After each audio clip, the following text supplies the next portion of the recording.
Bom dia, pessoal! O título do nosso artigo, então, é Produção de pigmento pelo fungo filamentoso comestível Neurospora intermédia. O texto ele traz aí um aspecto geral sobre pigmentos de origem naturais, né? E ele fala que eles são usados principalmente na alimentação de animais, né? É, com a finalidade de melhorar o perfil nutricional das rações e também o corante que melhora a aparência da pele dos animais, como por exemplo a cor da carne do salmão.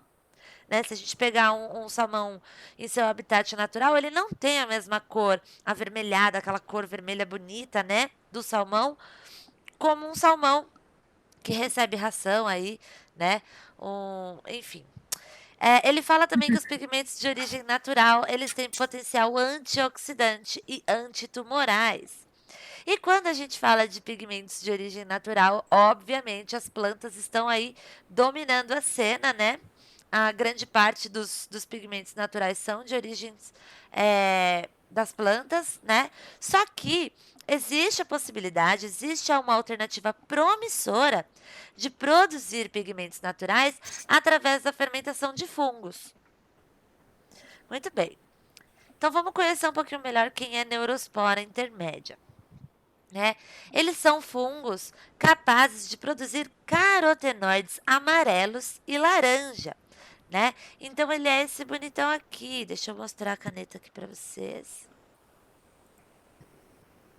Isso, e como a Carol já está mostrando, esse bonitão aí é um alimento básico, tradicional do oeste de Java, lá na Indonésia. E lá eles têm o costume de comer dois tipos de oncom, um oncom vermelho e oncom preto.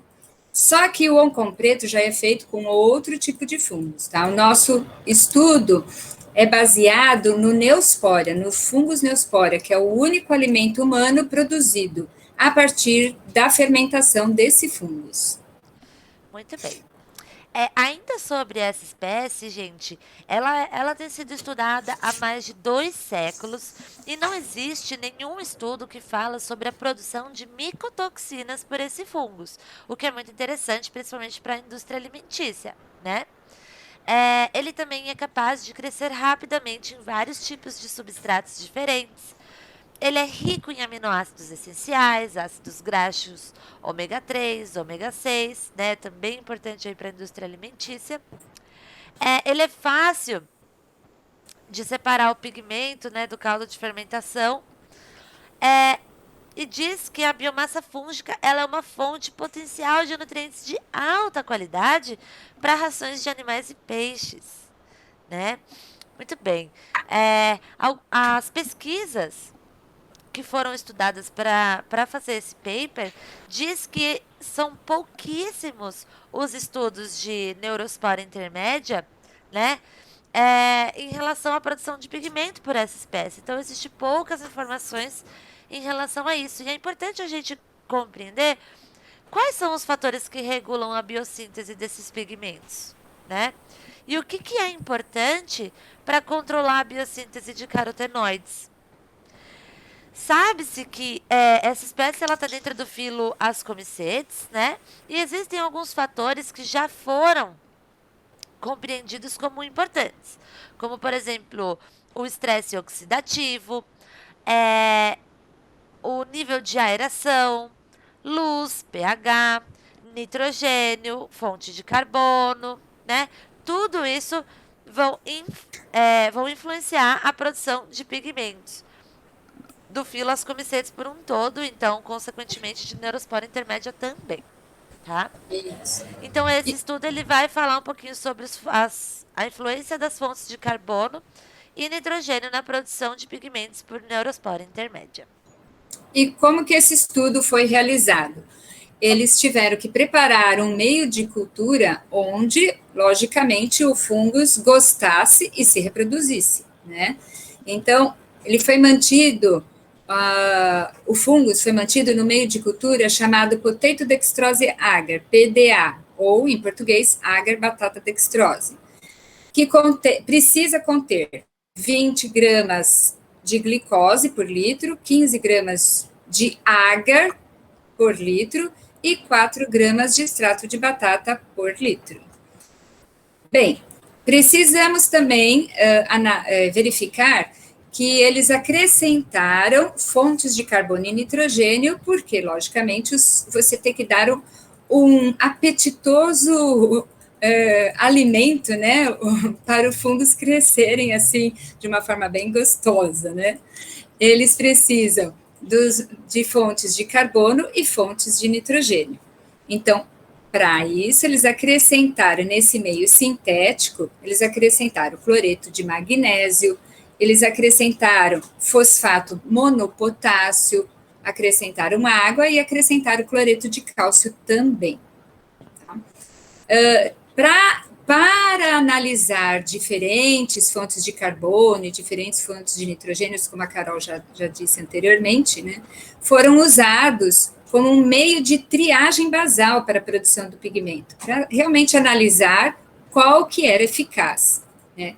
E para isso, a fonte de nitrogênio usada foi nitrato de sódio e cloreto de amônio.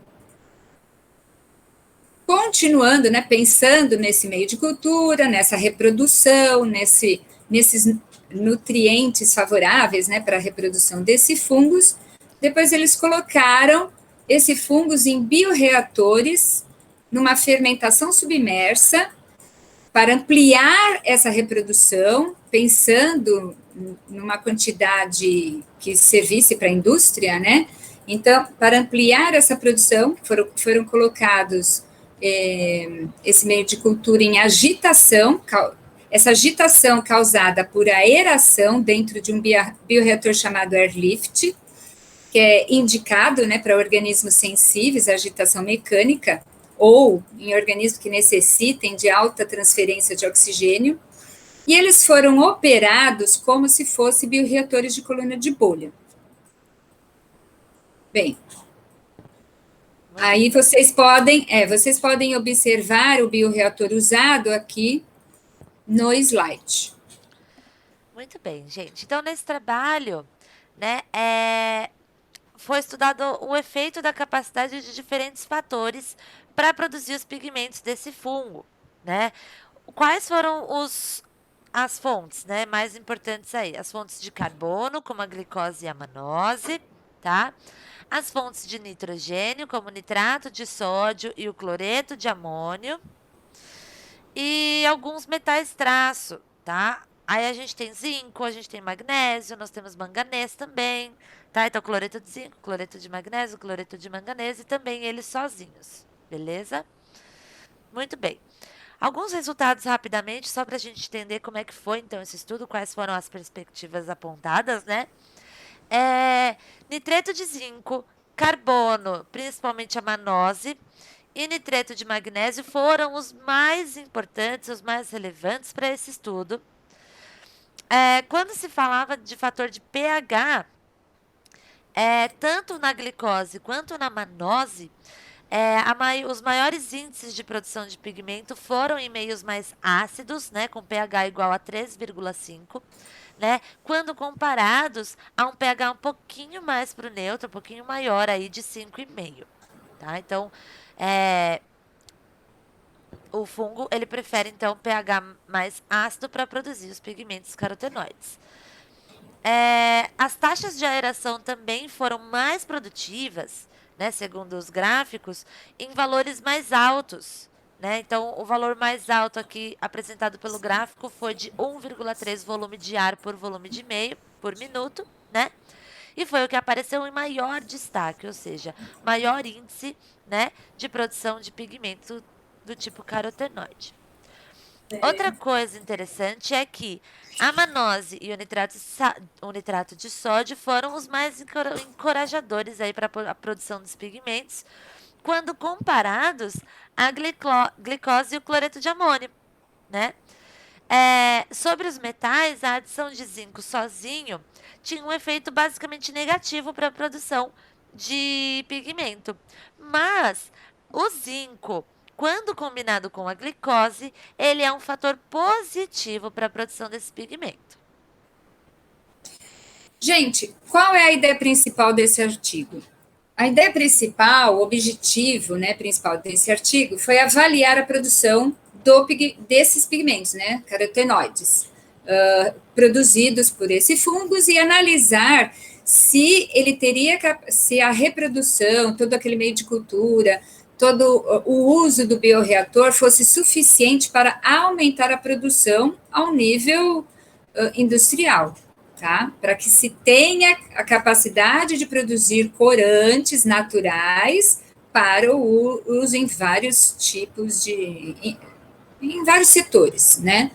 Então, o efeito conjunto desses diferentes fatores que a Carol acabou de falar estão sendo relatados pela primeira vez nesse artigo. Isso é bem interessante, né? Vai dar, assim, muitos futuros estudos, vamos dizer, né?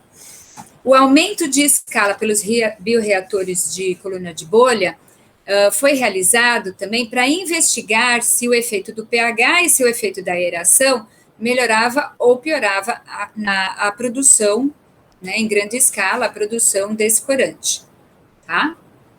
Muito bem, gente. Então, o que que eles concluíram a partir desse artigo, tá? Então, eles concluíram que a principal fonte de carbono para a produção de pigmento é a manose, né?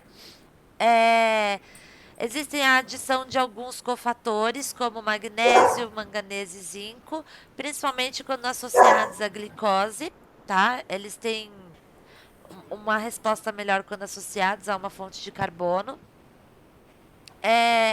Fala também que a alta aeração e o baixo pH são fatores interessantes também no processo de fermentação. Então, na hora que a gente regula aí o bioreator, né? Então, o baixo pH e a alta aeração são mais interessantes, né? E ele fala que esses resultados, eles são muito importantes, né? Então, para mostrar qual é o potencial da neurospora intermédia como uma nova fonte de pigmento para a indústria alimentícia, né? E também indústria de rações, como a gente já comentou lá no comecinho do artigo. Isso. E qual vai ser o desafio desse estudo?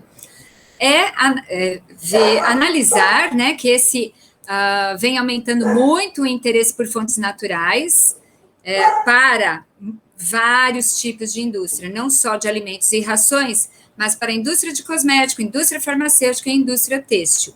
Então, esse será o novo desafio para futuros estudos. E também precisamos ver que o efeito dos fatores que a Carol falou, verificar a influência, né, desses fatores na produção dos pigmentos, combinados com a fermentação submersa do Neospora intermédia, para verificar realmente se vai haver esse grande aumento de produção de pigmento pelo fungos. Ok? Muito bem, gente. Muito obrigada. Qualquer dúvida, chama a gente lá no grupo, porque não poderemos estar presente hoje. Estaremos ambas em aula hoje, em sala de aula. Boa apresentação a todos. Tchau, pessoal. Tchau, tchau.